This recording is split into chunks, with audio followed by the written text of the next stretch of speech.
Probably not many of you heard about this game. There's a chance that some of you were not even born when it got released, which does make me feel old, but not as old as when I realized there were porn stars born after 9/11. Legendary is an old-school FPS from 2008 with a very unique setting that was completely wasted on this game.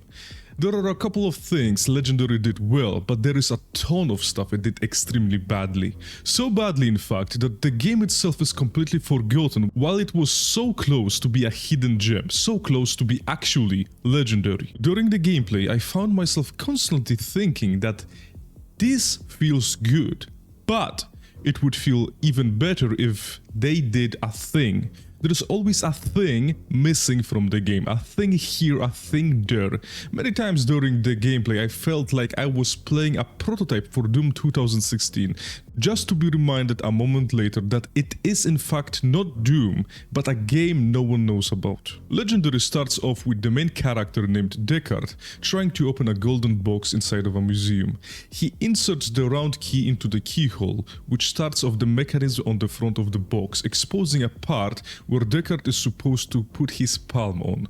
He immediately does put his hand into the obvious trap, and you won't believe what happens next. Watch till the end. The mechanism locks shut and he gets fucking stabbed through his fucking hand, which imprints on him some kind of a mystical power. So far so good, right? The problem is that in 2008 there were no cookie cutter templates for video games. Today every game is basically the same. Horizon, The Last of Us, and many other console games are basically just an Assassin's Creed with some gimmick. FPS games are some shooty Call of Duty with RPG elements, and all of them are like that. Legendary is not. There are no RPG elements in it, so the power we get from the box allows us to heal ourselves with some energy of the fallen monsters, and we can do a small AoE attack that just pushes back the enemy slightly. That's the entire power system in this game. Back to Deckard, because this is where the fun starts. After getting imprinted by the box, all hell breaks loose, and we get about 12 minutes of an amazing gameplay, the best intro to a game I've ever seen, and I've been playing video games for about 30 years now. The box turns out to be Pandora's box, and it not only breaks the entire city apart, but it also releases all the monsters from within it.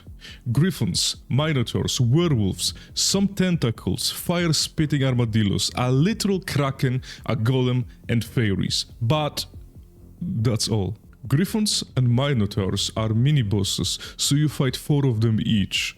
The fairies are some annoying ghost type enemy that dies after 1 hit. Fire armadillos are just at the beginning of the game, and 4 of them are at the very end of it. And the kraken and the golem are main bosses somewhere in the middle of the game. Your main and almost only enemy is the werewolf. They have a cool gimmick. You need to shoot their heads off so they don't resurrect. But when 90% of your game is just werewolves and alpha werewolves, this gimmick quickly becomes very annoying. The other annoying part of this game is the weapon system. This game has a shotgun, heavy machine gun, rocket launcher, flamethrower, a pistol and a rifle. The problem here is that apart from your standard melee weapon, which in this game is an axe, and 5 grenades and molotovs, you can only have 2 main weapons equipped. This greatly limits the gameplay, as you surely need the shotgun to shoot the heads of the werewolves. The RPG has 3 rockets, so you do not use that at all apart from some bosses, and once you get the flamethrower, this basically is just 1 shot 1 kill. It even melts mini bosses. What they try to do with this game is to make a great cinematic experience. A lot of stuff is happening a lot of the time. You do not think about the story, you just watch stuff getting destroyed and then you run, and someone else runs. No thinking, just running and exploding. It's like Jar Jar Abrams' movie. The moment you pause it and start thinking about what is going on, you begin to realize it's all stupid and worthless, just a popcorn flick. There are also 2 very wrong things about this game that completely destroy the memory of it. There's an elevator that leads to the last encounter. I won't call it a boss, cause this game does not have a last boss. It's similar to the Left 4 Dead car fueling sequence.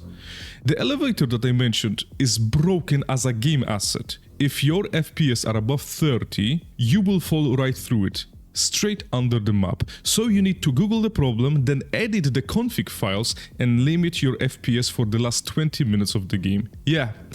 This and the lack of any last boss leaves a very bad taste in your mouth. But this game took risks, did not follow trends, and it's quite unique, so I rate it a strong 6 out of 10.